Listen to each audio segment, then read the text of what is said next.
us a little insight as to your history. We particularly, since you're a business owner yourself, we're always interested in how someone got to where they are today. Well, I was, when I was a little kid, I always wanted to be on TV, and I wanted to be a star like Ginger on Gilligan's Island. Oh, yeah, I remember that. Right. Yeah. And so, but my parents wanted me to be practical, so when I ended up graduating from school and going to university, I had a few choices, become a doctor, a lawyer, an accountant, so I became a lawyer, a litigation lawyer, Bay Street lawyer. That's kind of like Wall Street, only it's colder. And I'm here in Canada, up in Igloo Country. Yeah, yes.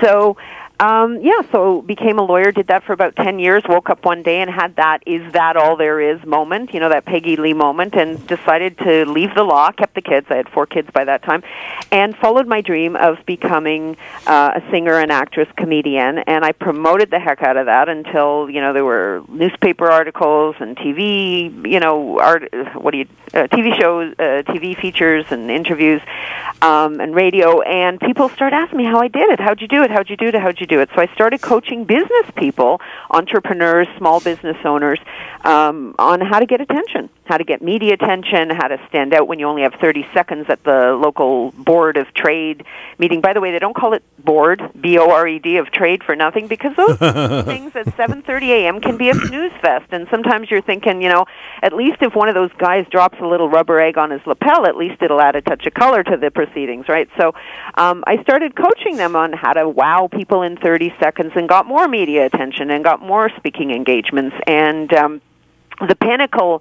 of, so Entrepreneur Magazine wrote about me, Forbes wrote about me, but I got to say the pinnacle is being on the radio with Joe and Wayne. Oh, come on. I see why Wayne likes you so much. What's not to like? Now I'm smiling and my face is red. More than I needed to know. Yeah, we're only the 25th interview she's done this week, so we're special. Oh, so you've been talking. I feel special. Well, but you've got a CD. You're a singer. You've been on television.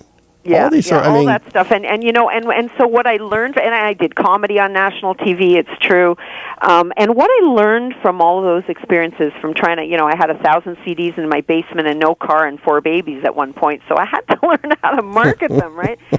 Same thing, when the book came out, like I wrote a book called "Step into the Spotlight: A Guide to Getting Noticed." So if I didn't get noticed for the book, then nobody would hire me as a coach to help them get noticed. So I had to learn how to do it, and so I've made my living for the last 14 years teaching small business owners and entrepreneurs how to get noticed, get known, stand out, and okay. Well, let's back up just a little bit. I want to hear a little bit more about the TV. Tell me what you did on the TV. Everybody wants to be on TV. What did you do on the TV? Yeah, you got to remember she's Canadian, so. What did I do on the TV? Okay, well, I did a few things. I was in commercials, a few commercials. Usually there was fresh fruit involved. One of them, I was dancing with fresh fruit on my head for a restaurant, and for another one, I was on. I was on a national. I was actually in a film commercial in Europe. Also dancing with vegetables. A theme there. Sounds like a theme. And then I got on a national TV show for 4 years as an evil cafeteria lady. That'd be a fun part. And it was a comedy. So did that, and then I got invited to be on a comedy series. So I did a couple of episodes of that, just doing a bit of stand up. So what I learned from that experience really is that all business is show business, because I had a foot in both worlds, right? I was a Dean's List lawyer. I don't know if I mentioned that. Dean's List graduate at law school, and was, featured by Canadian Lawyer magazine. So real academic. Tsufit, you don't have to tell me you're smart, because Wayne only likes smart people. I just assume that you understand. I've known Wayne for many years. I know who he hangs around with. What is the point of doing radio, Joe, if I can't brag? You go right ahead. Right. So that's true, and all I could say is in both worlds. This show would be no good if we all had 2 smart people on the show. That's a true statement. statement. I listened to you guys before I came on, and it was fun. So, but enough about you. Let's talk about me. I like it. Well, let's do talk about you because okay. First of all, but before we get back into the business, it had to be really scary and intimidating for stand-up comedy. Talk a bit about that. That just seems I'm not, intimidating. Yeah. You're right. Because, and I'm not really a stand-up. I don't really consider myself that. I just did it for a little bit of time, to be able to say it and to be able to have that experience. But it is because when you get up there as a stand-up comic, basically the idea is you either make them laugh or the audience is sitting there stone-faced, right? There's no in-between. As a singer, it's a lot easier because if I get up there and I'm a good singer, they're going to clap. But if I get up there and I'm not amazingly funny, they're not very polite about it. They're not going to clap. So for me, really, the way I got started in stand-up was as a singer. So I would go to a club and did a little comedic intro, little comedic outro, and then before you know it, people said, "Hey, you're funny. You can do this." So it never became a big career aspiration. I really just did it for long enough that I was able to use it then in business and do keynotes about marketing using comedy.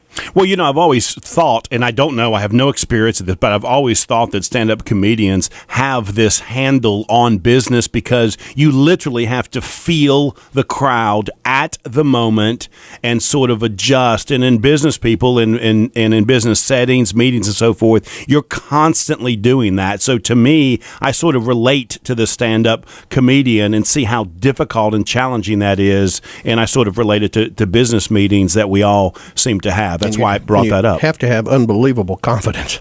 In yourself. And you know what? You're right, Wayne, and you're right, Joe. And Sophie, on this, I know that was reversed. I know who's who. No. That's fine. No, that's fine. I just on this show. I know what it's going to say. On this show, you should say exactly. So you're absolutely right, Joe. You're just a little bit maybe not so right, Wayne. Okay. Don't pander. It's true, and yet Wayne's the one who invited me on. So it's absolutely true, and you can learn lessons in business from Jerry Seinfeld because what Jerry did, people think he gets up and spontaneously just does these acts. Well, if you've ever seen there's a documentary now out called Comedian. So after he left his sitcom that was such a big hit for years, he went back out on the road as a comedian. You'd think with all that he accomplished, he could just show up and do it, but no, he started working on a new half hour or hour thing, and he would just add a little bit, and then go test it, and add a little bit and go test it. And the same thing in business. People stand up at a networking meeting and they do their 30 seconds, or they go and they speak a little bit longer at their BNI or whatever it is.